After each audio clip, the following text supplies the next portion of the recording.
Since 2022 Indian startups और corporates ने 40,000 से ज्यादा लोगों को फायर किया है। बड़ी बड़ी कंपनीज जैसे Byju's, Ola electric, Flipkart, joint tech companies जैसे अमेजॉन, माइक्रोसॉफ्ट, इन सब ने भी रातों रात लोगों को पिंक स्लिप्स दे दी है। वही रिसर्च कहती है कि बेंगलुरु के 60% से ज्यादा आईटी वर्कर्स बर्नआउट फील करते हैं due to long working hours and toxic culture. Company चाहे बड़ी हो या छोटी, unrealistic deadlines, verbal abuse, gender based discrimination हर जगह देखने मिलता है। बैंगलोर की एक स्टार्टअप में फीमेल एम्प्लॉय ने अपने मैनेजर के अगेंस्ट कंप्लेन की थी। वो वर्बल अब्यूज एचआर को कहा था, लेकिन रिजल्ट क्या आया? एज एक्सपेक्टेड उसे साइडलाइन कर दिया गया, उसका प्रमोशन रोका गया और एट लास्ट उसने फिर जॉब छोड़ दी। एसएचआरएम रिपोर्ट के मुताबिक 50% Indian employees toxic work place का सामना करते हैं। प्रॉब्लम इसके लोगों को एम्प्लॉय राइट्स के बारे में पता ही नहीं है। और हमारे इंडिया में बिलियनियर्स, मिडिल क्लास और लोअर मिडिल क्लास के बीच में इतना गैप है कि पूछो मत। लोग लिटरली 10 से 12 घंटे काम करते हैं सिर्फ 3 to 5% वेज ग्रोथ के लिए। Toxic boss, 40% Indian employees bullying या माइक्रो मैनेजमेंट की कंप्लेन करते हैं। यही है कॉर्पोरेट लाइफ। 2023 में बायजूस ने 2,500 से ज्यादा लोगों को फायर कर दिया था जूम कॉल पे,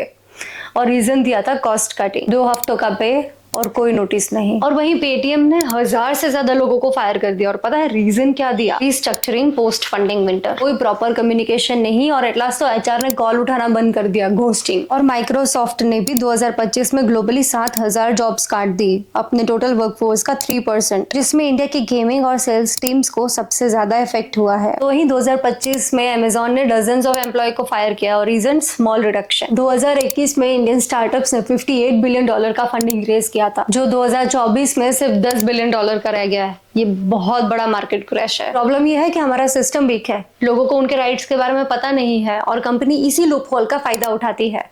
let me help you out with that. Lay off temporary basis पे होते हैं, जब रॉ मटेरियल, पावर या मशीनरी में दिक्कत हो, फाइनेंशियल प्रॉब्लम्स या फिर परफॉर्मेंस इश्यूज पे नहीं। जो वर्कर्स मस्टर रोल पे हैं, ले ऑफ के टाइम पे उन्हें 50% ऑफ वेजेस मिलनी चाहिए। कंपनीज ले ऑफ को टर्मिनेशन बोलकर पैसा बचाती है। जो वर्कर 1 साल से काम कर रहा है किसी कंपनी में, उसे 1 महीने का नोटिस पीरियड या 1 महीने की पूरी सैलरी मिलनी चाहिए, 2 हफ्तों का पेमेंट नहीं। कंपनीज परफॉर्मेंस बेस्ड फायरिंग का एक्सक्यूज यूज करती है ताकि वो लीगल सिस्टम से बच पाए। इंडिया में 40% middle class worker informal sector में काम करते हैं, जहां पे जॉब की कोई सिक्योरिटी ही नहीं होती है। चेन्नई में हुआ था, जहां पे एक स्टार्टअप ने 90 लोगों को फायर कर दिया था एक साथ मेल में, और रीजन दिया था परफॉर्मेंस। वर्कर्स ने लेबर कमिश्नर के पास अपील की, केस अब तक चल रहा है, ना कोई रिजल्ट आया है और ना ही कोई पे आउट। पेटीएम और ओला जैसी कंपनीज भी रातों रात लोगों को बिना नोटिस के जॉबलेस कर देती है। 70% मिडिल क्लास लोगों के पास ईएमआईज होती है। अब वैसे में वो लोग कहाँ जाए? ऐसा जब सडन ले-ऑफ्स होते हैं ना, तब हर जगह से फाइनेंशियल क्राइसिस हो जाते हैं, क्योंकि लोन कैसे पे करेंगे? लीगल कोर्ट्स बहुत स्लो है, तो लीगल फाइट करने की फीस बहुत ज्यादा। सिर्फ 10% लेड ऑफ वर्कर्स ही लीगल एक्शन ले पाते हैं। इससे एम्प्लॉयज का करियर डैमेज हो जाता है, आगे जॉब ढूंढने में भी दिक्कत हो जाती है। 6 महीने तक आईटी सेक्टर में तो जॉब नहीं मिलती है। 1 महीने का नोटिस पीरियड मांगे या फिर 1 महीने की सैलरी मांगे,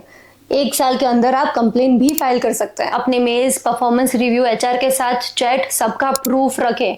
एक पेटीएम के एम्प्लॉय ने इन सब एविडेंस की मदद से कोर्ट में केस जीता और उसे 5 लाख रुपए मिले। कॉर्पोरेट में काम करते हो लेकिन अपने हक से जियो, अपने राइट्स जानो और फिर लड़ो उसके लिए। इंडियन सोसाइटी में एक माइंडसेट है, बॉस इज ऑलवेज राइट। हाँ होगा, लेकिन जो रिस्पेक्ट देते हो वो लेना भी सीखो। चलिए आज के लिए बस इतना ही, आगे और क्रूशियल टॉपिक्स के साथ मिलेंगे, तब तक अलविदा।